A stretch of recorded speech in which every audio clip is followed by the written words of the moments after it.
اللہ رب العالمین نے قرآن کریم کو انسانوں کی سوچ اور انسانوں کے ذہن، انسانوں کے دلوں کو تبدیل کرنے کے لیے اتارا ہے۔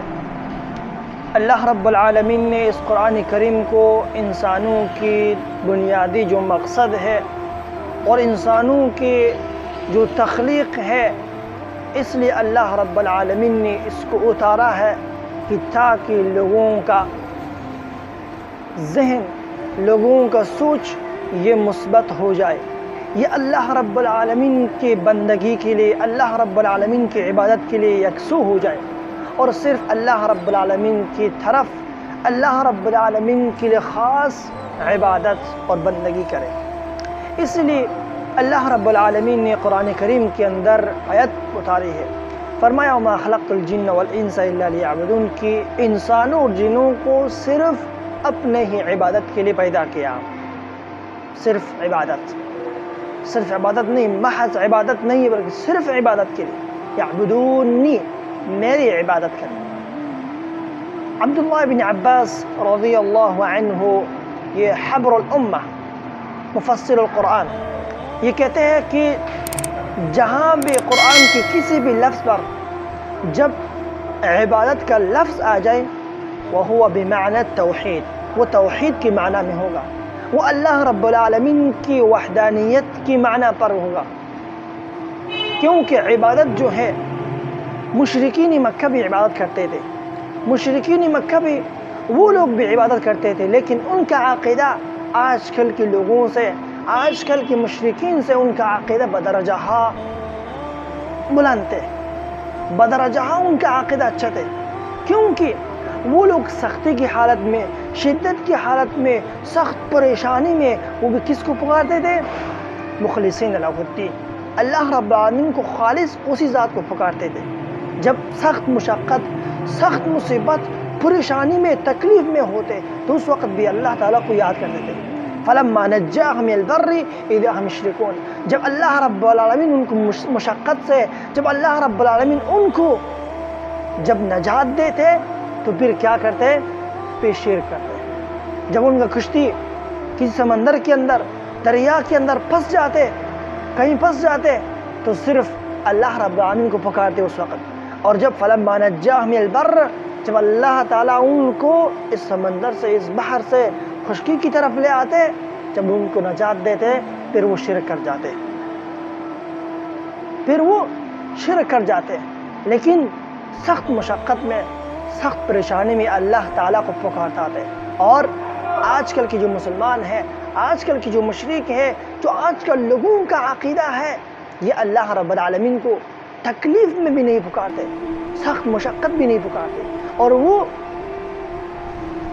ان لوگوں کی یا ان بتوں کی عبادت کیوں کرتے تھے؟ الا لیقربونا الی اللہ زلفیٰ، کہتے تھے ما نعبدہم الا لیقربونا الی اللہ زلفیٰ، ہم تو ان کی اس لیے عبادت کرتے ہیں کہ یہ ہمیں اللہ تعالیٰ کے قریب کر دیتے ہیں۔ ان کا عقیدہ کیا تھا؟ یہ ہمیں اللہ تعالیٰ کے قریب کر دیتے ہیں، اس وجہ سے ہم ان کی عبادت کرتے ہیں۔ اور آج کل لوگ کیا کہتے ہیں؟ ہم ان کے آگے، وہ اللہ کے آگے، ان کا بھی وہی عقیدہ ہے۔ کیوں؟ اور یہ کہتے وہ لوگ تو سخت مشقت میں اللہ تعالیٰ کو پکارتے، اور یہ لوگ مشقت میں کیا کہتے؟ علی عجویری، میرے کشتی بال لگا دینا، مولا علی مشکل کشا، نعوذ باللہ۔ اس لیے اس وقت کا جو مشرکین تھے، ان کا عقیدہ توحید میں سب سے پیچھے اور شرک میں سب سے پیچھے، اور اللہ رب العالمین کی بندگی میں یہ ہم سے آگے تھے۔ تو اس لیے اللہ رب العالمین نے قرآن کریم نے ان کا عقیدہ ذکر کیا، مشرکین کا عقیدہ۔ وہ لوگ نماز بھی پڑھتے تھے، حج بھی کرتے تھے، اور حج میں تلبیہ کہتے تھے، یا اللہ ایک تو وہ شریک جس کو تو نے اختیار دیا۔ ان کا عقیدہ یہ تھا کہ اللہ تعالیٰ نے اس بت کو یا اس کو اختیار دیا ہے، ہم اس لیے ان کی عبادت کرتے ہیں۔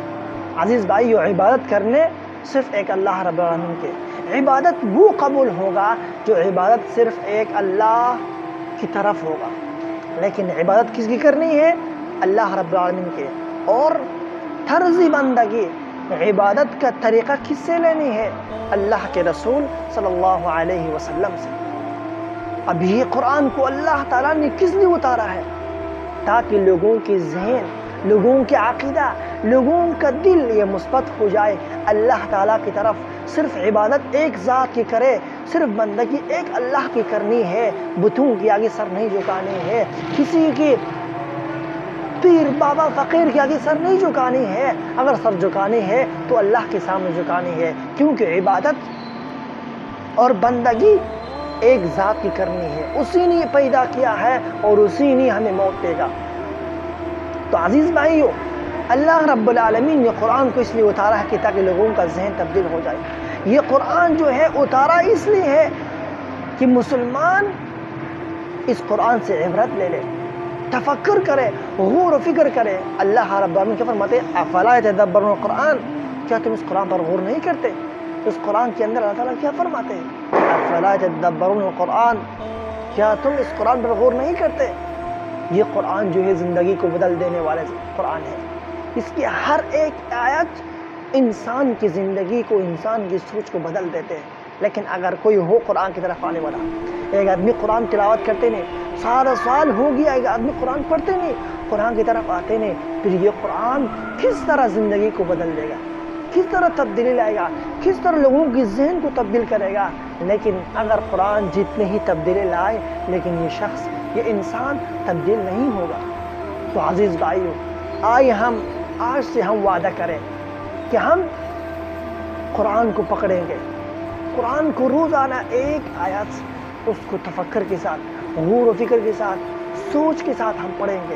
ایک قول بیان کروں گا، شیخ الاسلام ابن تیمیہ رحمۃ اللہ علیہ عظیم عالم دین تھے، انہوں نے آخری عمر میں جیل کے اندر بند ہوئے، تو جیل کے اندر اس نے 12 دن میں دور و تفسیر قرآن کریم ختم کرتے تھے، قرآن کریم کا تفسیر کرتے تھے، 12 دن میں ختم کرتے تھے۔ اور اس نے کیا کہا کہ مجھے، اور اس نے قرآن کریم کے اندر غور و فکر کیا جیل کے اندر، اس نے کیا کہا؟ اللہ تعالیٰ نے مجھے اتنے علم اس قرآن کریم کے غور کرنے پر اس جیل کے اندر دیے ہیں، اتنے علم پہلے مجھے نہیں دیے۔ اور وہ کیا کرتے؟ اگر میں ان قیدی والوں کو، اگر اس قیدی کو بڑھ کر سونا دوں ان کو، پھر بھی کم ہے میرے لیے۔ کیوں؟ کہ اس نے قرآن پر غور کیا، قرآن پر غور کیا، ان کو اللہ تعالیٰ نے اتنے علم دیا اس کو اس قرآن کے ذریعے سے، اتنے علم اس کو باقی علوم سے نہیں دیا، باقی ایام میں نہیں دیا۔ تو عزیز بھائیو، اگر انسان قرآن کی طرف آ جائے، اس قرآن پر غور و فکر کرے، یقیناً اللہ تعالیٰ انسان کے دلوں میں تبدیلی لائے گا۔